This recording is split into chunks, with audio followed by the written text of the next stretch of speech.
Amen. Nous allons adorer le Seigneur. Je ressens dans mon cœur que nous devons adorer le Seigneur. Que tu dises à Dieu, Seigneur, toi seul sais qui je suis. Toi seul sais où je peux rencontrer mon ennemi. Mais permets qu'à chacune des rencontres, Seigneur, que ce ne soit pas moi qui fléchis genoux, mais que mon ennemi tombe sous mon pouvoir. Groupe musical, je voudrais que nous fassions monter une adoration à l'Éternel. Que tu dises à Dieu, Seigneur, je ne connais pas, je n'ai pas d'expérience. Je ne maîtrise rien. Mais Père, si ma présence est capable de produire la victoire, Seigneur, utilise-moi.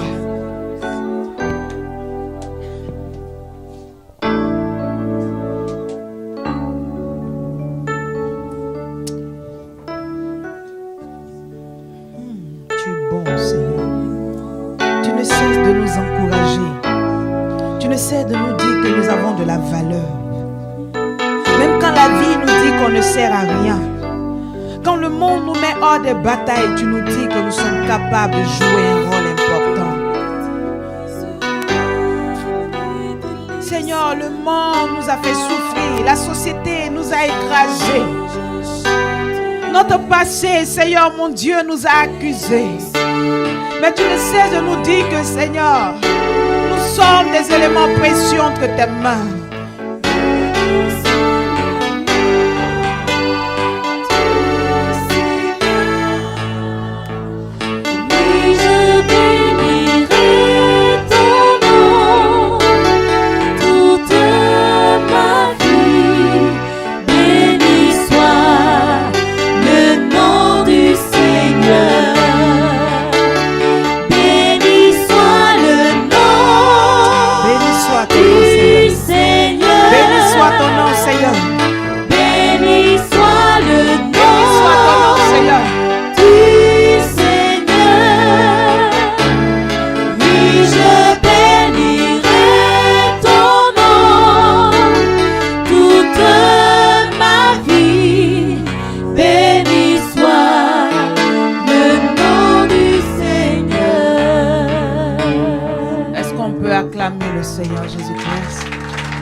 Est-ce qu'on peut acclamer le Seigneur? Dis à ta voisine, dis à la personne qui est à côté de toi, tu es une menace pour Satan. Je bénis le Seigneur qui est un. Et ce soir, je voulais parler d'une femme et je bénis le Seigneur que notre moment est déjà brossé. Et parler de cette femme, de Déborah. Je voudrais que nous allions sur les traces de Déborah ce soir. Nous voulons servir le Seigneur. Nous voulons marquer notre génération. Nous voulons être des instruments efficaces entre les mains du Seigneur. Mais l'élévation a ses règles. Amen. L'élévation a ses règles. Déborah savait que avant elle, il n'y avait eu que des juges qui étaient des hommes. Elle savait que la femme avait une certaine place dans la société israélite. Elle savait que c'était un défi pour elle. Elle savait que son rôle était une responsabilité. Son échec allait fermer la porte aux autres générations. Alors quand on lui a dit que tu es appelé à être juge, Déborah s'est assise. Elle a posé des pas. Elle a posé son QG en un endroit stratégique. Et ce soir, nous allons étudier le QG de Déborah, là où elle a placé son bureau. Et si tu veux pouvoir juger Israël et entrer dans l'histoire de Dieu, il faille que ton appel se positionne à ce bureau. Nous allons prendre ensemble nos Bibles dans le livre de Juges. Est-ce que tout le monde me suit?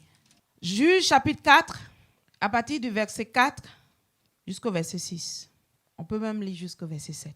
Est-ce que quelqu'un peut lire rapidement, s'il vous plaît? En ce temps-là, Déborah, une prophétesse, femme de Lapidoth, était juge en Israël. Elle était assise sous le palmier de Déborah entre Rama et Beth-El. Dans la région montagneuse d'Éphraïm, les Israélites montaient la voie là pour le jugement. Elle fit appeler Barak, fils d'Abinoam de Kedesh Nephtali, et elle lui dit, le Seigneur, le Dieu d'Israël, t'a donné cet ordre. Va, dirige-toi vers le mont Tabor et prends avec toi 10 000 hommes des fils de Nephtali et des fils de Zabulon. J'attirerai vers toi à Loueb Guichon, Sisera, général de l'armée de Yabin, avec ses chars et sa multitude, et je te le livrerai. Amen. La Bible dit, à cette époque, Déborah, une prophétesse, virgule, femme de Lapidoth, dis avec moi, virgule. Amen. À cette époque, Déborah, femme de Lapidote, était prophétesse et elle jugeait le peuple d'Israël. La Bible dit qu'elle siégeait sous le palmier qui porte son nom, entre Rama et Bethel, dans la région des montagnes d'Éphraïm. La Bible dit que lorsque Déborah a été choisie pour être juge en Israël, Déborah habitait parmi ses amis. Elle habitait dans la maison de son mari. La Bible précise femme de Lapidote. C'est-à-dire que Déborah était femme de quelqu'un. Dieu aurait pu choisir son mari. Si la Bible précise femme de Lapidote, c'est pour dire qu'il y avait un homme qui était au-dessus d'elle. Mais Dieu a trouvé en cette femme les potentialités qu'il n'a pas trouvées dans son mari. Pour te dire, femme, arrête de croire qu'il y a un certain potentiel, il y a une certaine onction qui appartient aux hommes. Si tu sais te prendre en charge, tu sais te prendre au sérieux, Dieu est capable de t'utiliser à des lieux où il n'a jamais envoyé des hommes. Le problème des femmes, c'est qu'on ne se fait pas confiance. Amen. Et on ne se prend pas au sérieux. La Bible dit femme de Lapidote. Elle était la femme de quelqu'un. Elle avait sûrement des enfants. Elle avait sûrement son petit commerce. Mais Dieu dit, femme, mère de famille, tu es capable de juger Israël. Je suis venu dire à toutes ces femmes aujourd'hui qui croient que leurs activités ou leurs foyers sont des freins au ministère, c'est un mensonge. Quelles que soient tes responsabilités dans la société, quelles que soient tes responsabilités à la maison, le nombre d'enfants que tu as, Dieu dit que tu es capable d'être utile en ses mains. Il dit, femme de Lapidote, elle administrait le peuple d'Israël. Et la Bible dit qu'elle siégeait sous un palmier qu'on appelait le palmier de Déborah. Et ce palmier n'était pas à n'importe quel endroit. Ce palmier était sur une montagne. Et la montagne était positionnée entre Rama et Bethel, dans la région d'Éphraïm. Tous ces mots sont importants ce soir. La Bible dit qu'elle est allée s'asseoir sur une montagne. Elle n'a pas mis son QG, son bureau à côté de sa tente, de sorte que lorsqu'elle sort de sa maison, elle prend sa douche, c'est plus facile pour elle d'aller au bureau. La Bible dit qu'elle allait mettre sa base sur une montagne. Elle s'est assise, elle a dit, je veux gouverner le peuple d'Israël, mais il est temps que je me sépare de mes camarades. Il est temps que je me sépare de mes autres amis et que je me mette à l'écart. Tu ne peux pas être un instrument efficace entre les mains de Dieu si tu n'es pas capable de te mettre à l'écart. Si tu n'es pas capable de t'élever, de te positionner quelque part, Dieu ne peut pas te donner des responsabilités. Et plusieurs personnes traînent dans des bassesses. C'est-à-dire, celle-là, donne-leur une information, tout Libreville est au courant. Dès qu'elles ont appris quelque chose, le ministère du vent, elles savent détecter. Quand elles te regardent, c'est que telle est enceinte. Elles ont des scanners à répandre les rumeurs. Déborah dit, Dieu m'a fait grâce. Il m'a choisi comme juge. Je ne resterai plus là, je monte à ma montagne. Je me mets à l'écart, je me sépare du groupe et je m'isole. Plusieurs personnes ont peur d'être seules, mais laissez-moi vous dire que les grands sont ceux-là qui sont seuls. Tu as besoin de prendre des temps toute seule à penser aux choses de Dieu, à penser aux choses célestes. Et la Bible dit qu'elle n'est pas allée sur n'importe quelle montagne. Mais elle est allée sur la montagne qui était dans la zone d'Éphraïm. Vous connaissez l'histoire d'Éphraïm. La Bible dit que Joseph était allé en esclavage. Et là-bas, Joseph avait eu 2 enfants, Manassé et Éphraïm. Manassé était le plus grand. Et Éphraïm était le cadet. Et la Bible dit, lorsque son père devait mourir, son père lui a dit, Joseph, envoie-moi tes enfants, je veux les bénir. Et la Bible dit que le père était vieux. Il ne voyait même plus. Alors Joseph a placé la tête du plus grand au niveau de la main droite et la tête du plus petit au niveau de la main gauche. Amen. Et la Bible dit que le papa a inversé ses mains. Est-ce que vous me comprenez? Le papa a inversé ses mains. Il a donc mis la main droite sur la tête du plus petit et la main gauche sur la tête du plus grand. Et le papa s'est opposé. Le père a dit, laisse-moi obéir à Dieu. Et le plus petit qui était Éphraïm a saisi les bénédictions de Dieu. Mais laissez-moi vous dire qu'il y a 2000 ans, quelque part, un homme est mort à la croix afin d'appeler tous les Éphraïm de la terre. Tous ceux qui étaient les derniers à recevoir la bénédiction de la main droite de Dieu. Et Éphraïm est le symbole de ceux qui ne méritaient pas les bénédictions de Dieu. Mais à cause du croisement de la mort de Jésus à la croix, entre dans le programme de Dieu. Je ne connais pas ton histoire. Je ne sais pas si tu es dernière de ta famille. Je ne sais pas si le monde t'a déclaré dernière. Mais la loi d'Éphraïm fait de toi la première. Et Déborah a dit, j'irai sur la base de la fidélité de Dieu. Je suis une femme. Pour la société, je suis dernière. Mais le Dieu qui s'est souvenu d'Éphraïm se souviendra de moi et m'accordera la sagesse pour diriger Israël. Tu veux servir le Seigneur, sache que Dieu ne regarde pas à tes potentialités, mais il regarde à ce que tu n'as pas pour te rendre efficace. Il ne cherche pas les meilleurs, mais il cherche des personnes disponibles. Il cherche des personnes disponibles. Combien de femmes sont disponibles pour le Seigneur ce soir? Dans la zone d'Éphraïm. La Bible dit, elle a posé sa base et cette montagne était entre Rama et Bethel. Vous savez que Rama était la base de Samuel, le prophète. C'est là-bas que Samuel a placé son QG. Mais je le disais le dimanche, quand tu inverses les syllabes de Rama, ça donne quoi? Mara. Mara veut dire douleur. Et donc, si tu veux servir le Seigneur, tu veux pouvoir être efficace, il faut que tu transformes les situations de douleur en situations de fidélité à l'Éternel. Si tu es capable de dire, Seigneur, si tu m'as fait pleurer, tu sais pourquoi tu m'as fait pleurer. Et je te rends la gloire. Tu es capable d'être un petit Samuel et de régner sur Israël. Et Bethel, mes amis, Jacob a pris l'héritage de son frère, il fuyait. Amen. Il partait et Dieu, pendant qu'il se posait des questions, Dieu l'a rencontré là. Il a fait un songe, il a vu des anges qui montaient, qui descendaient. Et Dieu s'est révélé à lui. Dieu lui a dit, je serai avec toi. Et la Bible dit que, alors en ce lieu, Jacob a fait une prière. Il a dit à Dieu, je te donne ma vie. Il a aligné plein de si. Mais il a dit, Seigneur, je te donne ma vie si tu es avec moi.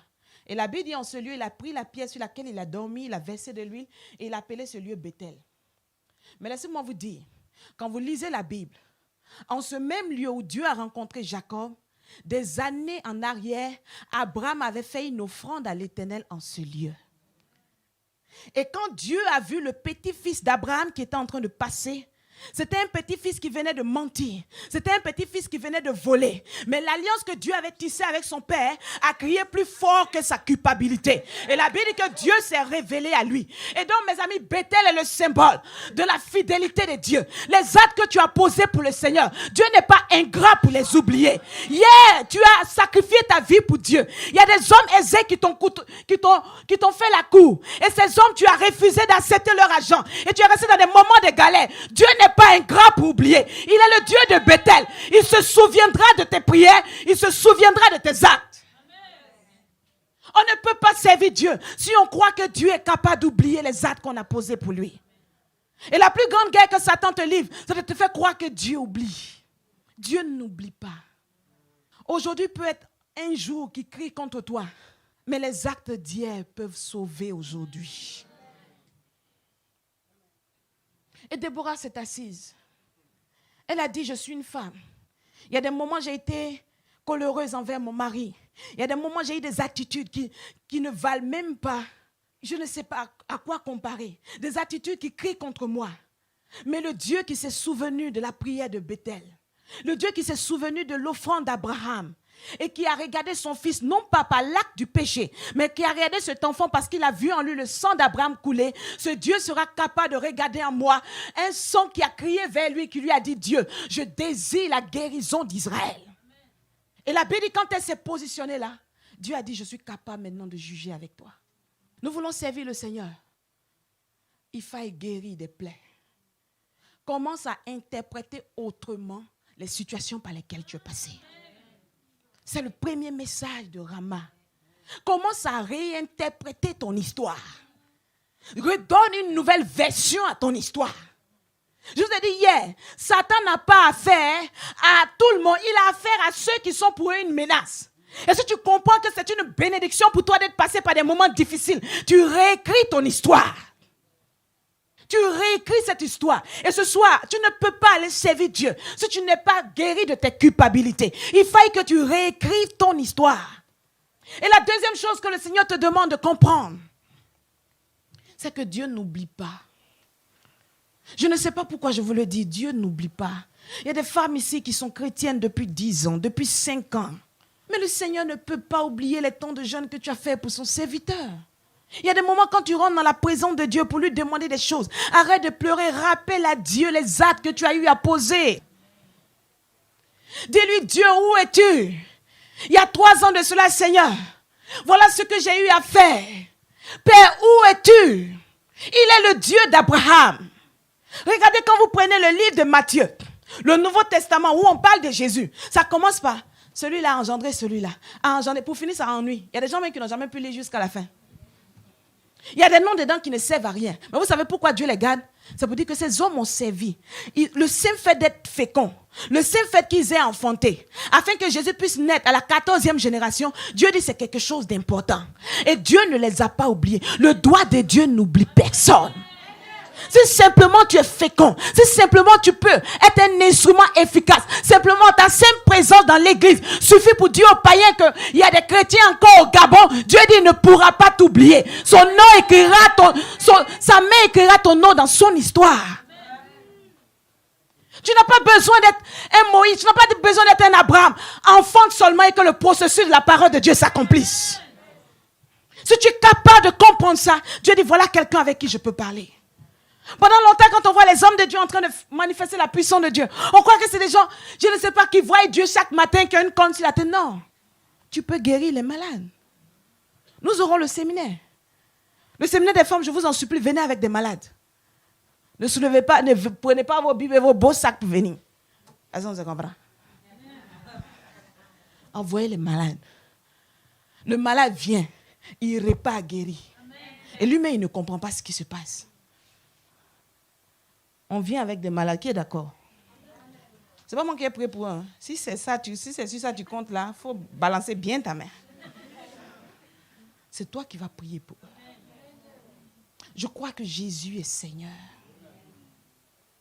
Je crois en la puissance du Seigneur. C'est sa parole qui agit, mes amis. Ce n'est pas quelqu'un qui agit.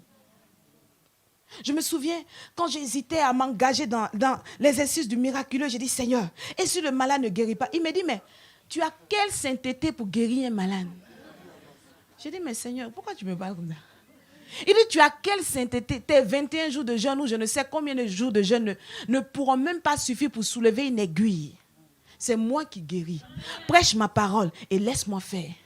Et on était à une croisade au Bénin. Je dis, Seigneur, on va essayer. Il dit, prêche. J'ai prêché la parole. J'ai fini de prêcher la parole. J'ai dit, nous allons adorer le Seigneur. Et que les malades posent les mains là où ils sont malades. Et que le Seigneur fasse son travail. J'ai été surprise de voir des femmes qui viennent. La boule a disparu. Mon enfant était aveugle, il voit. J'ai dit, donc c'est comme ça, ça marche. Il me dit, plus l'homme s'écarte, je deviens efficace. Mais quand l'homme entre dedans, je ne fais plus rien. Regardez les grandes croisades. Les grands hommes de Dieu, vous les voyez descendre dans la foule? C'est Dieu qui agit. Tout ce qu'il attend de toi, c'est la disponibilité. Et un petit espace dit, Seigneur, viens occuper cet espace. Lui, il fait le reste. Il dit, quand il a dit à Déborah, tu vas être juge, Déborah dit, Seigneur, je veux me souvenir de mon histoire. Avec mon mari, j'ai connu des hauts et des bas. Mais aujourd'hui, toutes mes larmes, tous mes maras, Seigneur, je les transforme en ramas. Et je les transforme en sujet de joie pour mon histoire. Elle dit, Seigneur, je suis petite, je ne mérite pas tes grâces. Je suis Ephraïm. Mais tu te souviens d'Ephraïm. Seigneur, tu te souviendras de moi. Et elle dit, mon Dieu, je veux me souvenir de Bethel. Je veux me souvenir que ce ne sont pas les actes que je pose qui crient contre moi, mais les actes du passé peuvent crier en ma faveur. Et la Bible dit quand elle est montée, Dieu s'est souvenu d'elle. Et on connaît son histoire. Un général de l'armée a refusé d'aller sur le champ de bataille si elle ne partait pas, si elle n'était pas avec lui. Je suis venu te dire ce soir que Dieu veut aller loin avec toi. Dieu peut faire de grandes choses avec toi. Tout ce qu'il attend, c'est dans ta mentalité, la chose doit changer. Le plus grand miracle qui doit se produire ce soir, c'est dans ta mentalité. Qui est-ce que tu es? Il te demande simplement d'être une simple femme, une femme ordinaire. Quand Dieu dit Déborah, femme de telle personne, ça veut dire que c'était une femme ordinaire. Dieu a besoin d'une personne ordinaire, une jeune fille ordinaire, une femme ordinaire, qui simplement est capable de réécrire son histoire, de voir Dieu sous un nouveau angle. La Bible dit que voilà quelqu'un avec qui Dieu peut parler. Et il m'a dit ce soir de vous poser une question. Est-ce que tout le monde est prêt pour écouter ma question et me donner une réponse? Comment se fait-il qu'une vache noire, vous connaissez les vaches noires, non? Parfois un peu tachetées de blanc. Comment se fait-il qu'une vache noire mange des herbes vertes et produit du lait blanc? Comment se fait-il qu'une vache noire qui a du sang rouge en elle mange des herbes vertes et produit du lait blanc? Pour dire que la couleur de la nourriture ne détermine pas la couleur du lait qui sort d'elle. Mais c'est la main de Dieu en elle qui transforme, qui donne la couleur. Ce n'est pas la couleur que tu as sur ta peau. Ce n'est pas ton histoire qui détermine ton avenir. Ce n'est pas ce que tu manges tous les jours. Ce ne sont pas les situations par lesquelles tu es passé qui déterminent ton avenir. Mais c'est la main de Dieu en toi qui produit une couleur. Je ne veux pas savoir les situations par lesquelles tu es passé. Je ne veux pas savoir tes douleurs. Mais je veux te dire, quand la main de Dieu entre en toi, tu es capable de produire du lait blanc. Mon ami, ça va aller. Mais c'est les femmes, on voudrait bénir ce soir d'abord. Quelle est la couleur de ton histoire? Quelle est la nourriture de déception que tu manges tous les jours? Je veux te dire, de la clarté dans ta vie et dans ton histoire. Si seulement tu es capable de réécrire ton histoire et de dire à Dieu, je ne suis rien, mais tu es capable de te souvenir de moi. Et ce soir, Dieu veut le faire.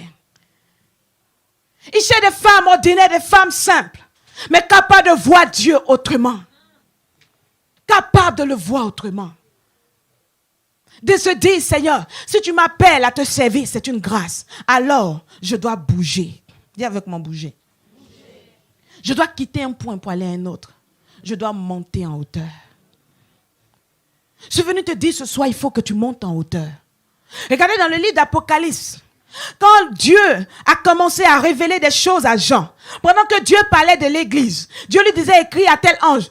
Jean était sur l'île de Patmos. Il était sur la terre. Et Dieu venait à lui et lui disait, écris la lettre à telle église. Écris ceci. Mais lorsqu'au chapitre 4, Dieu a décidé de lui montrer le ciel. Dieu a décidé de lui montrer son royaume. La Bible dit, Dieu est resté dans le ciel. Il a dit à Jean, monte ici.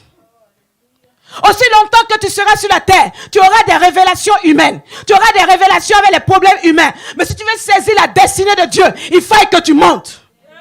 Dieu ne descendra pas à toi. Parce que si tu veux marquer ta génération, c'est à toi de monter.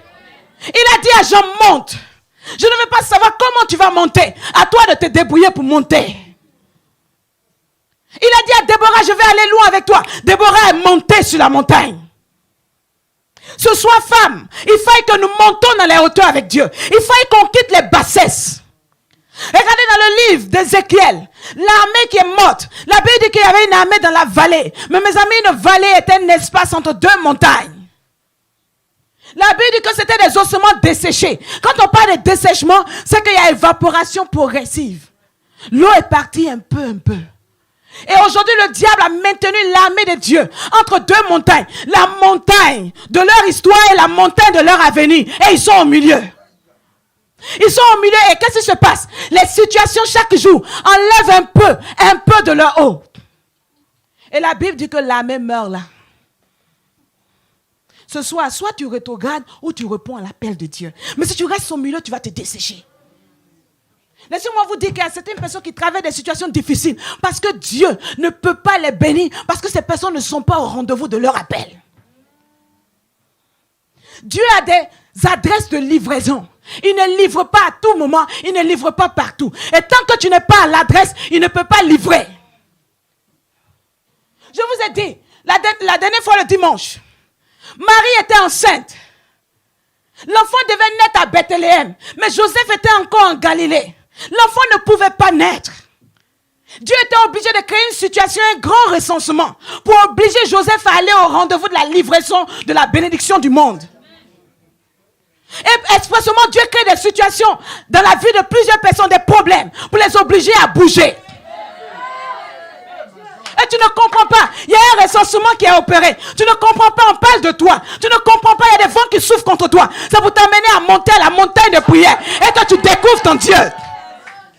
Dieu crée des situations. La Bible dit que Saïd devait être roi en Israël. La veille, Dieu a dit à Samuel, demain je vais te faire venir le prochain roi d'Israël. Mais regardez ce qui va se passer. Dieu dit à son prophète, demain, je vais t'envoyer le prochain roi d'Israël. Saül ne savait même pas qu'il était le prochain roi. Mais voilà ce qui se passe. On ne sait pas par quelle acrobatie les ânesses de son père se perdent. Les ânes de son papa sont perdus. Et le papa regarde. Ce n'est pas tout le monde il envoie, mais il dit à son fils, va chercher les ânesses. Est-ce que vous me comprenez? Le père avait des serviteurs, mais il dit à son fils, va chercher. Son fils aurait pu dire, mais papa, je suis le plus beau de tes enfants. Il y a des serviteurs, pourquoi tu ne les envoies pas? C'est moi que tu envoies. La Bible de son père lui a dit, va chercher. Et Saül est parti chercher, il n'a pas trouvé les ânesses. Et au moment où il voulait s'arrêter, un de ses serviteurs lui a dit, mais si on allait voir l'homme de Dieu qui est de l'autre côté. Saül lui a dit, ok, allons-y. Et quand ils sont allés, quand ils ont rencontré l'homme de Dieu, Dieu a dit à son serviteur, voici le jeune homme que je t'ai dit que j'allais t'envoyer. Pour dire que Dieu lui-même avait fait perdre les ânesses pour emmener Saül au chemin de la royauté. Laissez-moi vous dire que parfois Dieu va faire perdre des ânesses autour de vous. Parfois vous aurez des problèmes financiers. Parfois vous allez traverser des situations pour vous obliger à être sur le chemin de la royauté. Mais si vous n'entrez pas dans ce programme, vous refusez de bouger, vous resterez au même niveau. Parce que la Bible dit quand il allait chercher les ânesses, il est retourné chez son père. Non pas comme un chercheur d'ânesses, mais comme un roi d'Israël. Il y a des grâces de Dieu pour ta vie. Dieu veut aller loin avec toi, mais il faut monter sur la montagne. On se plaît, on veut voir la gloire de Dieu dans nos vies. Mais femme, il faut y bâtir des choses en nous. Tu ne peux pas rester au même niveau où tu étais et être une servante de Dieu. Disons-nous la vérité. Il y a des esprits, Jésus était avec ses disciples. Il y a des esprits que ses disciples n'ont pas pu chasser. Ils ont bien prononcé Jésus, mais le démon n'est pas parti. Ils ont dit Jésus, au nom de Jésus. Le démon dit je ne bouge pas. Parce qu'ils n'avaient pas jeûné. Il n'y a pas de magie là-dedans. Il y a des jeûnes, si tu ne fais pas, tu ne peux pas chasser une catégorie d'esprit. C'est clair. Il faut y monter. Il faut y bâtir quelque chose au fond de toi. Il faut te dire, dès que j'ai reçu l'appel de Dieu, je dois être capable de constater que je ne suis plus au même niveau. Est-ce que quelqu'un me comprend ce soir? Que ta vie de prière ne soit plus au même niveau. Que ton langage ne soit plus au même niveau. Mais qu'est-ce qui se passe? Quand nous avons l'appel de Dieu, quand les grâces de Dieu descendent sur notre vie, qu'est-ce qui se passe? La même routine dans laquelle on était, on reste là-dedans. Les mêmes paroles. Regardez ce que Dieu a dit, l'homme de Dieu a dit à Saül. Il dit, quand tu vas me quitter aujourd'hui, tu vas trouver 2 hommes près du sépulcre de Rachel. Et ils te diront que les ânesses que tu cherches là, ce n'est pas la peine. Elles sont retrouvées. C'est-à-dire quand Dieu t'appelle, que les grâces de Dieu sont sur ta vie, avant que Saül ne soit roi, Dieu lui a dit, il va passer par des étapes. La première étape, il devait rencontrer des gens près du sépulcre de Rachel. Et vous savez, Rachel, c'est une femme que Jacob a aimée, mais elle est morte dans le désert. Il a crié à Dieu la nuit où la femme devait mourir, mais Dieu ne l'a pas exaucé. Et il a dit à Saül de passer à côté pour que Saül sache que Dieu est celui-là qui donne et qui prend quand il veut. Il n'a pas de compte à rendre à quelqu'un. Tu ne peux pas servir le Seigneur si tu ne comprends pas que Dieu n'est pas obligé de te rendre des comptes. Dieu peut enlever ce qu'il t'a donné à n'importe quel moment. Si tu comprends ça, tu peux aller loin avec Dieu. Il dit, tu vas trouver 2 hommes là. Et ces 2 hommes étaient près du sépulcre parce qu'ils n'avançaient pas. Et dès que Saül les a rencontrés, qu'est-ce qu'ils lui ont dit? Les ânesses que tu cherches, elles sont déjà retrouvées. En d'autres termes, retourne dans la maison de ton père. Mais Saül a dit, je vais avancer. Et dans l'église, il y a ces hommes qui sont près de la mort, qui feront tout pour t'arrêter. Toi, tu es chaud dans la vie chrétienne. Nous, on est des doyens, on sait comment ça se passe. Vas-y doucement. Et le diable va t'envoyer des histoires, des personnes qui ont été des leaders. Sûrement, tu vas entendre des choses sur la servante de Dieu qui te parle aujourd'hui. Mais je t'en supplie, continue ta marche, avance. Ce n'est pas quelqu'un qui est mort à la croix pour toi. Tu vas entendre des histoires. Tu vas entendre que Rachel, qui était la femme de l'élu de Dieu, est morte. Mais Dieu te dit, si toi tu crois en lui, tu vivras. Est-ce que quelqu'un me comprend ce soir? Tu veux régner avec Dieu? Ne regarde pas aux morts de Rachel. Ne regarde pas aux géants qui sont tombés sur le champ de bataille. Ne regarde pas à ceux qui sont morts. Mais regarde à la parole de l'Éternel. Vous savez, quand Dieu a rencontré Jacob à Bethel, il lui a dit, Jacob, je vais te bénir, je serai avec toi. Regardez ce que Jacob dit. Si tu es avec moi, si tu m'accompagnes là où je pars, si je suis vivant, que je retourne à la maison de mon père, alors tu seras mon Dieu. Amen. Dieu ne lui a rien dit. Il a passé 14 années de sa vie pour une femme qui est morte dans le désert. Voilà l'heure dans laquelle plusieurs serviteurs et servants de Dieu tombent. Quand Dieu leur dit, je t'appelle, il dit, Seigneur, je vais bouger pour toi, mais si tu me donnes le don de miracle, que les gens savent que tu es puissant. Seigneur, si je parle aux mystiques, il faut qu'ils sentent du feu. Si je prie pour les malades et qu'ils guérissent, alors je vais m'investir. Dieu dit, tu vas perdre 14 années de ta vie pour une chose qui ne va pas rester longtemps. C'est Dieu qui t'envoie obéir. Tu n'as pas de conditions à donner à Dieu. Il a dit à Saül, passe à côté du sépulcre de Rachel et souviens-toi de ce qui s'est passé. Pour cette femme, parce que l'homme a mis des conditions, j'ai arraché quand je voulais. Dieu est capable de t'ôter le souffle de vie quand il veut. Et à cette femme qui dit, moi je ne suis pas appelée à servir Dieu. Je ne suis pas appelée à prendre les micros, c'est les autres. Mais tu as des enfants, qui les évangélisera demain? Si tu veux, n'évangélise pas, assois-toi chez toi. Ne parle pas de la part de Dieu, ne prie pas, attends que les autres fassent. Mais tu as des enfants. Quand ta première fille va t'envoyer des choses à la maison, ton premier fils va commencer à fumer la dose, ses cheveux vont commencer à changer. Tu vas chercher les évangélistes, les pasteurs pour prier, mais les pasteurs sont les enfants de quelqu'un. Est-ce que quelqu'un est d'accord avec moi? Si tu ne veux pas parler de la part de Dieu, personne ne parlera de la part de Dieu pour tes enfants, pour ta famille. Si tu es fils unique, orphelin de père et de mère, et que tu n'as pas d'enfant, tu vas vivre seul sur la terre, ne prêche pas l'évangile. Mais si tu penses que tu as un cousin, un neveu, une fille, une mère, une tante, alors dis-toi que la moisson dont on parle, tu es concerné. Qui ira dans les villages pour prêcher? Que ce soit l'enfant de quelqu'un d'autre? Toi aussi, tu dois aller le faire. Mais pour que tu le fasses, il faut que tu te dises que c'est une grâce. On dit Déborah, femme de quelqu'un. Il fallait qu'elle réalise que c'est une grâce. Dieu pouvait prendre quelqu'un d'autre. C'est une grâce pour toi aujourd'hui d'être appelé servant de Dieu. C'est une grâce. Dieu peut donner ça à quelqu'un d'autre. Il y a combien de femmes au Gabon? Il y a combien de femmes dans cette église? Pourquoi c'est toi qui es assise ici ce soir? C'est une grâce. De la même année qu'il a arraché Rachel en une nuit, il peut t'arracher. Ou bien, qui est d'accord avec moi? C'est une grâce. Et quand tu réalises cette grâce, tu te sépares de tout ce qui n'est pas important. Tu commences à couper avec tes camarades. Laissez-moi vous dire, à côté de sépulcre de Rachel, la Bible dit, tu vas trouver deux hommes. Les gens qui n'avancent pas sont toujours ensemble. Et ils cherchent à toujours te mettre dans leur groupe. La soeur qui vient te dire, est-ce que tu as appris ça? Est-ce qu'elle n'avance plus? Son ministère, sa vie chrétienne s'est arrêtée au sépulcre de Rachel. Est-ce qu'il y a la royauté après le sépulcre? Elle n'y arrivera jamais. Elle fera tout pour te bloquer là. Si tu crois que c'est parce qu'elle t'aime qu'elle te raconte ce qu'elle te raconte, tu te trompes. Ils sont toujours deux. Et ils cherchent des associés. Mes amis, il a dit à Saül, dépasse-les et avance. Dis à ta voisine, dépassons et avançons. Quitte la vallée et monte dans les hauteurs. Monte dans les hauteurs. Commençons à parler spiritualité. Quand ta soeur t'appelle, il faut qu'elle dise, je priais, voici ce que Dieu m'a dit. Si elle n'est pas capable de te dire ça, ce n'est pas quelqu'un qui t'arrange. Monte sur la montagne, laisse-la en bas. Une amitié qui ne t'arrange pas, laisse. Une amitié qui ne t'arrange pas, il faut t'en séparer. On a fait trop de sentimentalisme. Trop de sentimentalisme. Et c'est ça le problème des femmes. On veut toujours avancer en groupe. On veut toujours se sentir en sécurité dans le groupe. La vie de Déborah, quand Dieu l'a appelée, elle est montée sur la montagne. Elle n'a pas demandé à sa soeur de l'accompagner, ni à son oncle de l'accompagner. Elle dit, Dieu m'a fait confiance, je suis capable. Tu es capable de mettre en déroute le sorcier de ta famille. Tu connais son nom. Tu sais qui il est. Mais il fait quoi parmi les vivants? Mes amis, il y a guerre. C'est une grâce que Dieu t'appelle pour le servir. Mais il faut que tu te dises que cette grâce, tu dois l'honorer. On ne peut pas servir Dieu si on est au même niveau.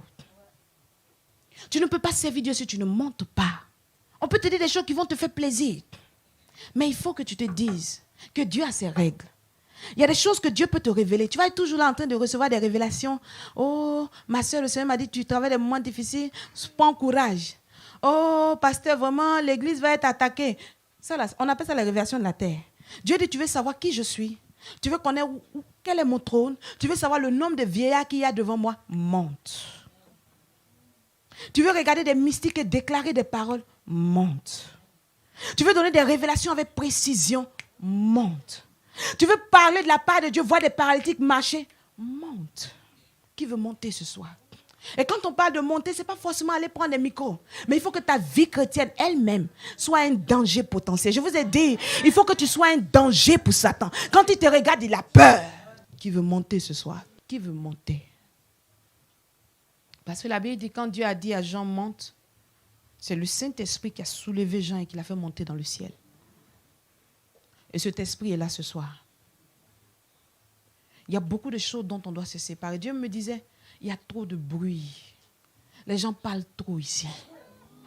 Parlent trop. Les gens parlent trop. Il faut se taire maintenant et monter. Femme, on parle trop. On voit trop. Et il m'a dit, ça parle trop, ça ne prie pas et ça ne croit pas en soi. Voici vos 3 problèmes. Ça parle trop, ça ne prie pas et ça ne croit pas en soi. Les gens parlent trop, les gens ne prient pas. Et quand on leur dit Dieu peut aller loin avec elle, elle n'y croit pas. Mais ça doit changer ce soir. Dis à ta voisine, ça doit changer. Si Dieu a besoin d'une seule personne, que tu sois cette personne. Il dit, je ne cherche pas des multitudes, je cherche une femme ordinaire, la femme de quelqu'un. Je ne cherche pas une femme qui parle en langue, qui connaît toute la Bible de A à Z. Mais je cherche seulement une femme ordinaire, mais qui est capable de réaliser la responsabilité qu'elle a d'être appelée par moi. Nous allons fermer nos yeux.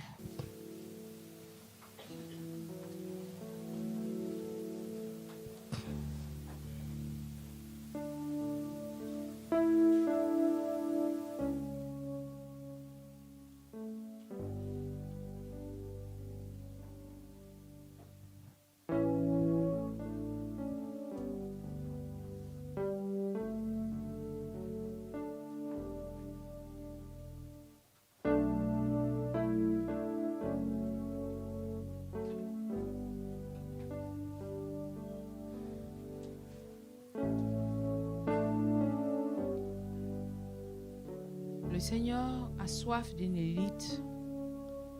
Le Seigneur a soif de femmes qui vont venir bouleverser l'échelle des valeurs, qui vont changer les préjugés qu'on avait des femmes. Qui aurait pu croire qu'en Israël, une femme aurait pu être juge? Mais le temps de la royauté de Déborah a changé les donnes. Et les hommes se sont rendus compte qu'une femme pouvait être efficace. Et le Seigneur veut utiliser ton histoire pour dire aux jeunes filles qu'on peut être jeune et servir le Seigneur. Le Seigneur veut utiliser ta vie pour dire on peut être mère et être une prophétesse de Dieu. Le Seigneur veut utiliser ton histoire pour dire on peut être intellectuel et être évangéliste. Le Seigneur veut utiliser ton histoire pour dire on peut être un Ephraïm, un dernier. Mais par la main de Dieu, par la croix de Jésus, devenir un premier. Le Seigneur veut utiliser ton histoire pour dire que lorsque le monde dit il n'y a plus d'espoir, une personne n'a plus de valeur, lui, Dieu est capable d'agir. Le Seigneur veut utiliser ton histoire pour dire, quelle que soit la couleur de la vache, quel que soit ce qu'elle mange, sa main est capable de faire sortir de cette vache un lait blanc. Le Seigneur est capable de faire sortir de ton histoire un avenir blanc. Il le veut ce soir. Tout ce qu'il attend de toi, c'est que tu réalises qu'il n'est pas un Dieu menteur. Il est le Dieu de Bethel. Il n'oublie pas. Il est le Dieu d'Éphraïm. Il est capable. Que tu réalises que c'est une grâce d'être appelé par lui et de te séparer, de commencer à devenir spécial et de monter en hauteur. Parle-lui ce soir.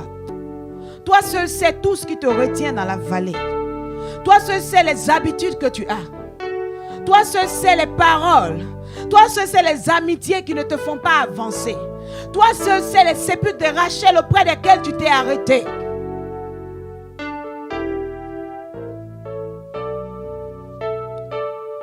Toi seul sais ce qui te combat. Parle à Dieu ce soir. Parle à Dieu ce soir. La plus grande guerre que Satan livre au monde, c'est de te dire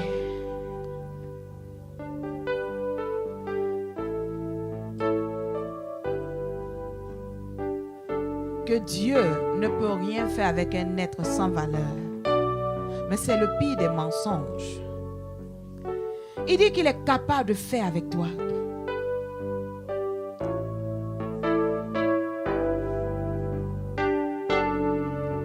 Ce n'est pas parce que certaines prières n'ont pas été exaucées que Dieu ne te connaît pas.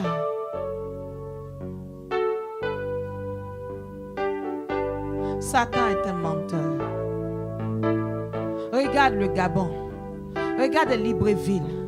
Regarde simplement ta famille. Regarde le besoin qu'il y a. Et le Seigneur dit, avec toi, il veut faire de grandes choses. Avec toi, il peut. Il veut. Tu es loin d'imaginer les amis que tes enfants ont. Tu es loin d'imaginer les groupes dans lesquels ta fille est entrée. Tu es loin d'imaginer les amitiés que ta nièce a commencé à nouer. Tu es loin d'imaginer ce que le monde de la sorcellerie a tracé contre ta vie, contre ton boulot, contre ta famille.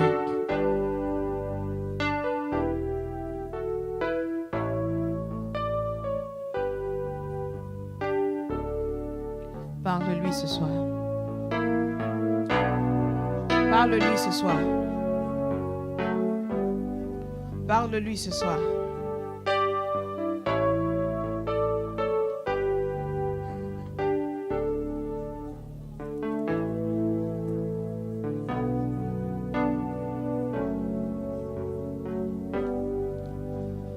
Parle-lui ce soir.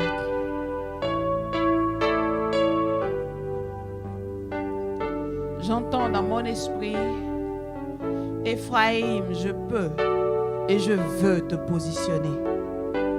J'entends dans mon esprit, Ephraim, je peux et je veux te positionner. Et des personnes sont ici ce soir. Et la vie les avait déclarées Ephraim. Des personnes qui croyaient que Dieu ne pouvait rien faire avec elles. Des personnes qui croyaient qu'elles étaient dernières.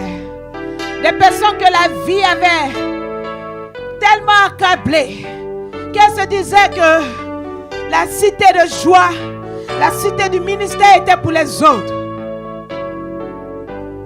Mais Dieu te connaît ce soir. Et sa main est en train de toucher ton cœur et te dire que tu as de la valeur.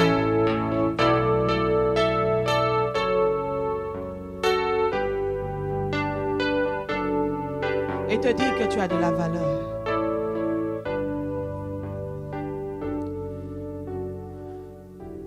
Ce moment est sérieux parce que je crois dans mon cœur qu'à chaque étape de ce séminaire, il y a des choses sur lesquelles nous ne devrons plus revenir. C'est vrai, nous disons que nous voulons servir Dieu. C'est vrai que nos aînés veulent nous voir en train de servir Dieu. Mais le Seigneur dit, tu as ta responsabilité là-dedans. Il faut que tu montes sur la montagne. Il faut que tu te sépares de certaines choses. Il faut que tu te mettes à part. Il faut que tu réalises que tu es importante et que tu te distingues. Il faut que tu laisses certaines choses. Et ce soir, sans être forcé par qui que ce soit, c'est toi et toi seul avec ton Dieu, avec ton Père, avec celui que tu veux servir, celui qui te connaît mieux que quiconque.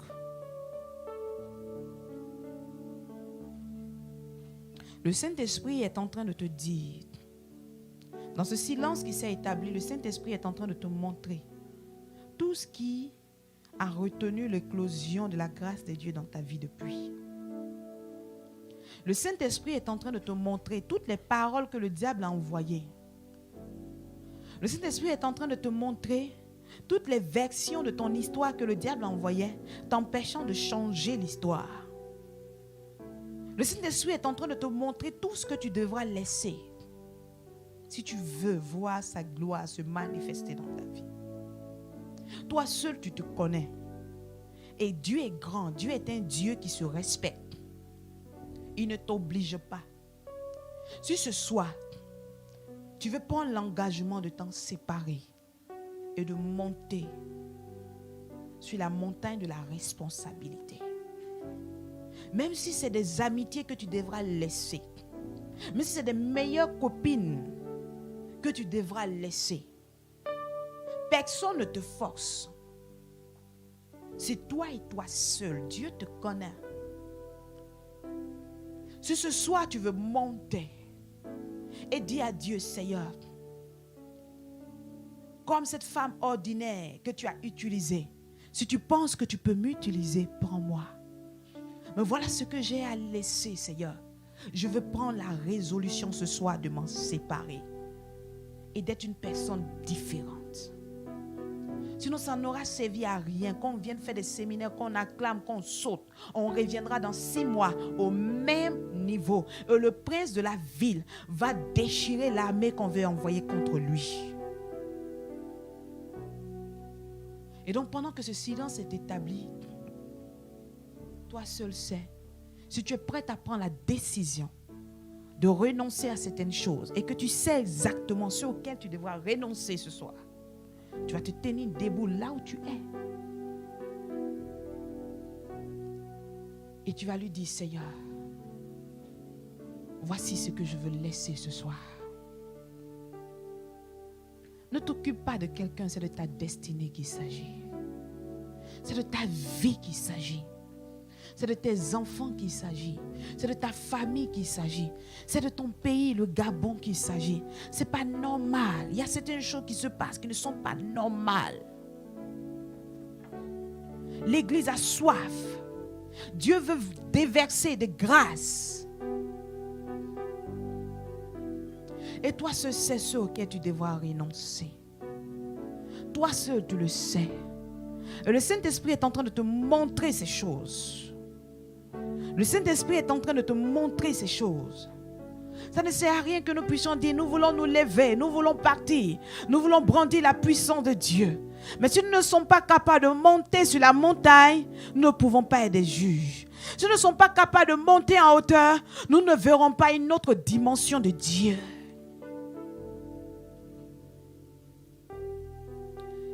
Et il est là ce soir. Et tu le connais. Il te connaît. Tu te sens prêt ce soir, tu te sens prête. Tu veux monter et lui dire, Seigneur, je veux être un instrument. Mais voilà ce que je voudrais laisser. Père, ça sera difficile, mais je veux laisser. Je veux laisser l'image que j'avais de toi. Je vais laisser l'image que j'avais de ma vie chrétienne. J'avais l'impression que je ne servais à rien, que je ne pouvais jamais être efficace entre tes mains. Mais Seigneur, je veux me séparer de cette idée ce soir. Je veux me séparer, Seigneur, et entrer dans la dimension prophétique d'Éphraïm ce soir. Je veux me séparer de ces choses ce soir. Quand nous allons commencer à prier, je ne voudrais pas que quelqu'un se tienne debout.